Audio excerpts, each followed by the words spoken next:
What's up, everyone? We're back with some true crime news. And Florida man is, like a meme. It's something that's always followed by some just bugged out story that often people get a laugh of, right? And everyone's always like, oh, only in Florida. But this time around, it's Florida woman. And this is not the least bit funny.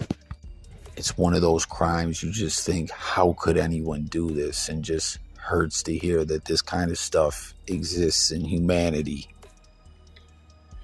We have a video clip of where that 3-year-old baby's hands was tied behind his back and she threw him in a swimming pool in the backyard. We received on May 1st a call. May 1st, the child went to the hospital. So why did the child go to the hospital? Heart of Florida in Haines City, but they live in Davenport. The little fella got off of the bus. He was happy. Everything seemed to be all right. The 16-year-old noticed he was happy. They were home. Patricia, the 16-year-old, and now the little dead fella who's 4. The 16-year-old notices later on that he's lethargic, that he's not responding. Patricia says he's faking it. Give him something to eat. He can't eat. He goes unconscious. The 16-year-old has been saying he needs to go to the hospital. He needs to go to the hospital. He needs to go to the hospital. Heart of Florida thinks he has a significant issue, sends him to Orlando Health. Orlando Health tries to work with him, and ultimately he dies. He goes to the medical examiner's office, and that's when we get involved a couple of days later. We find injuries where this child has been beaten. In addition to the video we found in the investigation of his hands tied behind him and thrown into the pool. We found an injury where his spleen suffered a significant tear. The medical examiner said it could have been nothing else other than an immediate hard strike to the abdomen. And as the autopsy went on, they found different layers of bruises and injuries from past beatings. And he's dead. He's dead because she beat him to death. R.I.P. to that 4-year-old kid. Real life horror story. You just hate to hear these kind of things. And it turns out that he's also adopted and was with this family. The mother who's locked up, Patricia Sanitazir is her name. And they didn't only have one adopted child, but 2. Child that we're speaking of here, a 4-year-old adopted from Haiti, and then a 16-year-old also adopted from Haiti. And as you heard the police officer giving the press conference there, speaking about the 16-year-old adopted brother, just kept insisting that they take the 4-year-old kid to the hospital, and the mom was talking about he was faking it. And as you heard, the kid came home from school, happy, seemingly okay. And this is the story that, was told when he ended up going to the hospital. Oh, he came home from school. He was okay.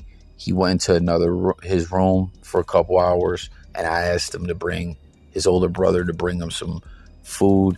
And he just didn't seem right, and he was sick and couldn't eat. And the mom said he was faking it. And then when they took him to the hospital, he just had these injuries, like it just miraculously happened or something like that. And these injuries to the abdomen, the spleen, the back, he had abdominal bleeding, internal bleeding, just horrific abuse this kid endured.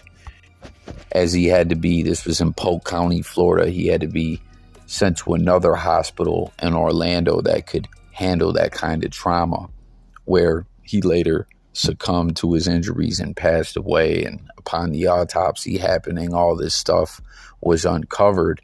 And when you hear all this, I'm just thinking, there's no way this story doesn't add up, that this 16-year-old was right there, and just he didn't know anything, because that's what he was telling the police. Like, I don't know what happened. I was in a different room, and later she asked me to bring him the food, and I don't know, he just wasn't right. Just doesn't add up. And the kid's 16, he's just a couple years away from being an adult, and you're well aware of your surroundings and what's going on. And as you heard too, when the police, because the mom, everyone was just insisting nothing really happened, they didn't just understand it. And the way they came across these videos was when they seized her cell phone and did a forensic cell phone investigation and went through it all. The surveillance videos from within the house, were linked with the cell phone, and all the evidence was right there. Videos of her beating him with, a blunt object that I guess they couldn't really make out what it was in the video. And that was ultimately the cause of death for this 4-year-old kid, blunt force trauma to the head. But he had injuries all over his body, everywhere.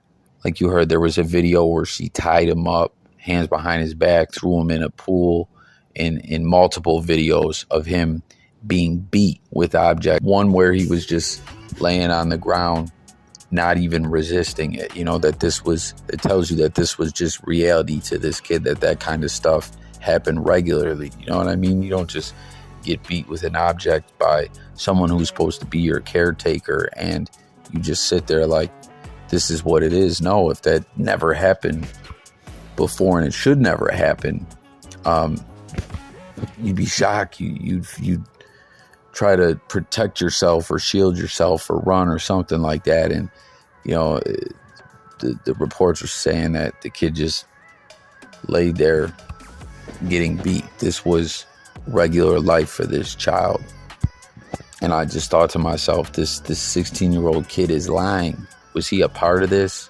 Did the mom have him hitting the kid too or something? You hear these kind of horror stories, and like, that's not, in situations like this where the parent is some sick, abusive killer, that's not unrealistic. I saw a case not too long ago where they had interrogation footage, and there was a child that was starved to death and kept in like a closet or just something, just sick like that. And one of the older siblings took part in doing messed up stuff to the kid as well, and was actually in the interrogation room sticking up for the mom, being like, you don't know her, she's really a good lady, she had life hard, some BS like that. And in this other case that I was just speaking of, that kid ended up doing time, and that was the right thing. I mean, even though the kid, I can't remember if that kid was a minor as well, I feel like he was, and the parent was instructing the kid to do this horrible stuff. You gotta recognize right from wrong and what's really wrong, and get help and speak out. And as I always speak of in situations like this, these horrible stories we hear in the news, there's people that call CPS on people for BS reasons and lie, or try to use it as some revenge tactic or something like that, in an immature beef, acting like some kind of dirtbag. And when that happens, obviously the system is flawed in many ways. I'm not sticking up for the system. I feel like the system on many levels needs to step their game up. I mean, I know things ain't always as easy as that, but when people are doing that, they're wasting the time of CPS workers who could be putting more time into more serious cases, But speaking of CPS, when they took the 16-year-old into their custody away from the family, he spoke out and was like, listen, I did know what was going on, but the mom flat out told me I better not say anything, and actually threatened him with a gun. What a just evil, sick woman. You know what I mean? Now, with all that being said, there's also a father in this household, and currently he hasn't been charged at all. His name is Rene Sanitizer, if I'm saying the name correctly. If not, apologies. But currently he hasn't been charged with anything. I really don't know if they'll have the ability to charge him with something. I feel like he had to know as well. There's just no way you can be in a house like that in a family setting. You know, you've adopted these kids, you're supposed to care for them, and this kid is getting abused like that, and everyone doesn't know. I feel like if you should know, period, and especially if you're doing your job as a parent, how do you not know? You know what I mean? Everyone, let me know your thoughts about all that. And when questioned by the police about all this, the father did say the mother is the disciplinarian as well. So we'll have to wait and see if this guy does get charged. But let me know if you agree with me on that he just had to know. And almost like I just feel like it's just not possible he didn't know. And once again, if he didn't, like I get it, you know, he was the breadwinner, he was out working, but are you even checking on these kids or caring for these kids at all that you guys adopted? Just doesn't make sense to me. Florida, I believe, does have the death penalty, and I mean, this woman, she's charged with murder, obviously, but also some abuse charges as well, and I hope she fries or they lock her away, or it's like, this is just the most sick stuff you could ever hear.